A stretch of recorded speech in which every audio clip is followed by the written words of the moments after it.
Selamat bertemu lagi dengan Bu Indi dalam pembelajaran tematik kelas 4. Pada kali ini kita akan belajar tema 8 daerah tempat tinggalku, subtema 3 bangga terhadap daerah tempat tinggalku, pembelajaran 1. Pembelajaran yang akan kita capai yaitu 1.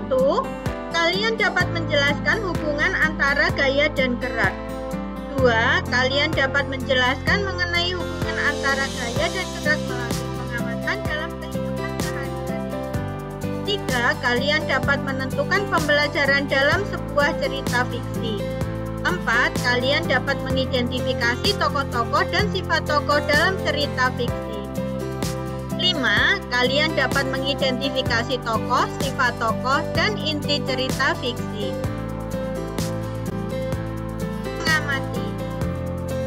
Amatilah gambar berikut. Siti dan Lani sedang bermain sepeda di taman dekat tempat tinggal mereka. Siti dan Lani bersyukur karena tempat tinggal mereka dekat-dekat taman. Mereka bangga dengan lingkungan taman. Taman bersih, terbebas dari sampah. Saat bermain sepeda, Siti memboncengkan Lani. Tiba-tiba ban sepeda Siti bocor. Lani pun turun dari boncengan sepeda. Mereka akan membawa sepeda ke bengkel. Siti menuntun sepeda dan Lani mendorong sepeda dari belakang. Sepeda pun bisa bergerak maju.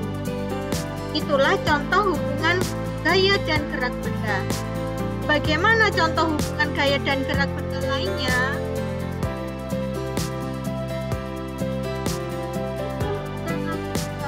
Sepeda untuk menambahkan sepeda. Siti merasa lapar. Tiba-tiba terdengar suara ting, ting, ting. Di seberang jalan terlihat penjual bakso dorong lewat. Penjual bakso mendorong gerobaknya dan sesekali berhenti untuk membunyikan mangkok sebagai tanda bahwa ada bakso. Siti dan Lani sepakat untuk makan bakso dahulu. Mereka memanggil penjual bakso. Selesai melayani pesanan bakso Siti dan Lani, tukang bakso melanjutkan perjalanannya. Siti dan Lani memperhatikan gerobak bergerak maju karena dorongan tukang bakso. Begitu juga dengan sepeda. Sepeda bergerak maju karena dituntun, didorong, dan dikayuh. Mendorong dan mengayuh merupakan gaya yang dapat menyebabkan gerobak dan sepeda bergerak. Berikut lebih lanjut pengetahuan tentang gaya dan gerak. Masih ingatkah kamu dengan pembelajaran di subtema 1 dan subtema 2 yang membahas tentang gaya dan gerak? Untuk melakukan gaya, kamu perlu tenaga. Bagaimana hubungan gaya dan gerak dalam kehidupan sehari-hari? Dalam kehidupan sehari-hari, banyak peristiwa yang menunjukkan bahwa ada hubungan antara gaya dan gerak. Berikut beberapa contoh hubungan gaya dan gerak. Amati gambar berikut. Gambar berikut menunjukkan peristiwa pintu terbuka dan pintu menutup. Dengan adanya gaya berupa dorongan dan tarikan, pintu bergerak membuka dan menutup. Gambar berikut menunjukkan peristiwa bis dari melaju kemudian berhenti. Pada peristiwa itu, Pak sopir melakukan gaya dengan menginjak rem bis. Dengan gaya yang dilakukan Pak sopir bis menjadi lambat lalu berhenti. Amati gambar berikutnya. Gambar berikut menunjukkan peristiwa perubahan bentuk plastisin. Pada peristiwa itu, anak bermain plastisin dengan melakukan gaya membentuk berbagai bentuk dari plastisin. Dengan gaya yang dilakukan, plastisin jadi berubah bentuk. Perhatikan gambar berikut. Gambar berikut menunjukkan peristiwa perubahan arah gerak bola karena gaya yang diberikan pada bola. Pada peristiwa itu, bola dilambungkan ke atas sehingga bola bergerak ke atas. Kemudian, bola dipukul ke depan sehingga bola bergerak ke arah depan. Setelah kalian mengamati gambar yang dijelaskan tadi, silakan kalian berdiskusi. Amatilah peristiwa di lingkunganmu yang berkaitan dengan hubungan antara gaya dan gerak.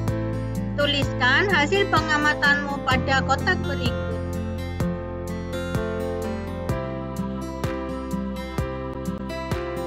Siti dan Lani sampai di bengkel sepeda. Sambil menunggu pekerja bengkel menambal ban sepeda, Siti dan Lani bercerita. Saat Siti asyik bercerita, tiba-tiba Lani berteriak sambil menunjuk ke atas. "Ada angsa terbang! Cantik ya," kata Lani. Siti menjadi teringat bahwa ia pernah membaca cerita fiksi angsa dan telur mas. Berikut cerita yang pernah dibaca Siti. Bacalah cerita berikut di dalam hati.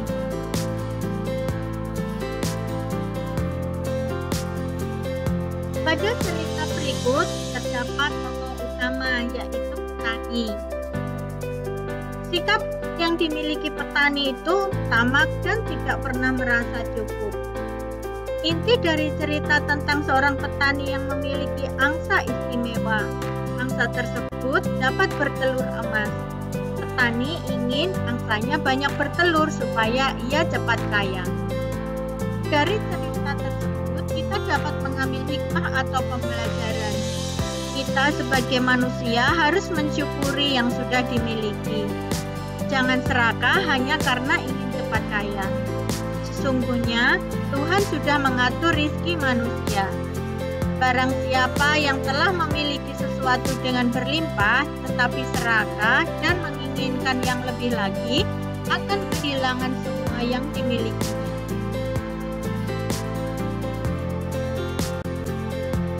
Berdasarkan bacaan cerita angsa dan telur mas tersebut, jawablah pertanyaan-pertanyaan berikut. Apa inti dari teks cerita tersebut? Siapakah tokoh utama dalam cerita tersebut? Bagaimanakah sikap yang dimiliki tokoh utama? Bagaimanakah seharusnya sikap tokoh utama atas nikmat yang sudah ia peroleh?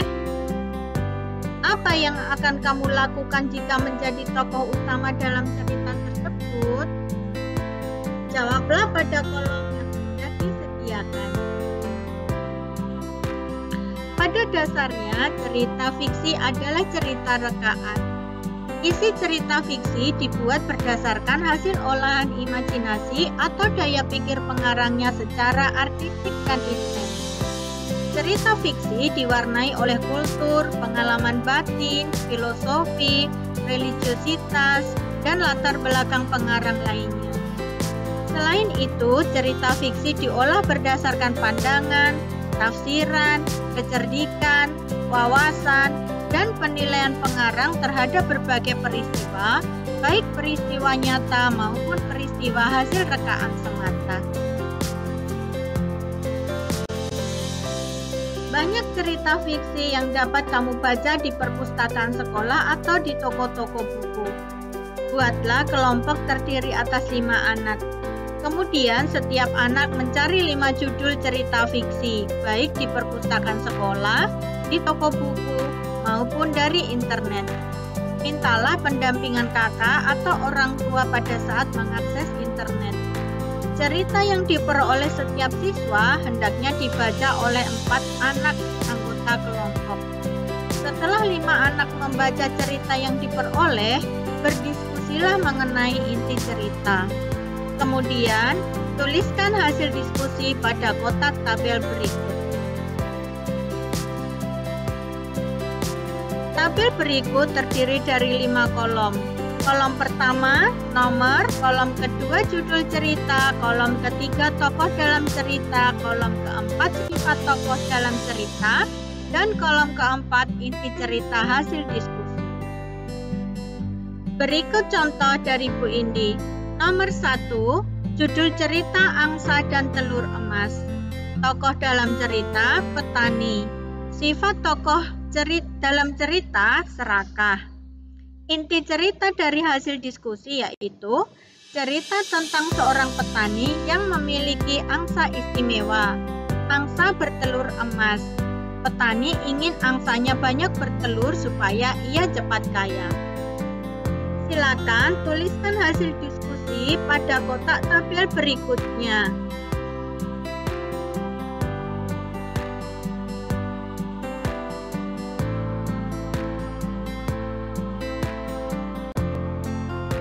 Setelah kalian melaksanakan pembelajaran ini, renungan yang sudah kita lakukan.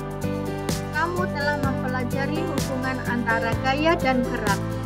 Apakah gaya dan gerak sudah penting bagi kehidupanmu? Coba kamu renungkan dan beri alasan atas hasil renunganmu. Tuliskan hasil renungan beserta alasannya dalam bentuk kolom seperti berikut. Setelah kamu merenungkan, kamu juga dapat melakukan kegiatan bersama orang tua di rumah. Gaya sangat kamu butuhkan pada saat kamu akan memindahkan barang-barang berat di rumahmu. Misalnya lemari, meja belajar, tempat tidur, dan barang-barang lainnya. Gaya yang sangat kamu butuhkan pada saat akan memindahkan barang-barang berat di rumah antara lain gerak otot, menarik, dan mendorong. Tuliskan 3 gaya yang sering kamu gunakan dalam kehidupan sehari-hari. Apa yang dihasilkan dari gaya yang kamu lakukan? Bekerja samalah dengan anggota keluargamu untuk mengerjakan tugas ini. Tuliskan hasilnya pada kotak berikut. Nah, kamu sudah melakukan kegiatan bersama guru dan teman di sekolah, juga bekerja sama dengan orang tua di rumah. Semoga kamu dapat melaksanakan kegiatan pada tema 8 subtema 3 pembelajaran 1 ini dengan baik. Kita akan bertemu lagi pada tema 8 subtema 3 pembelajaran 2. Salam semangat!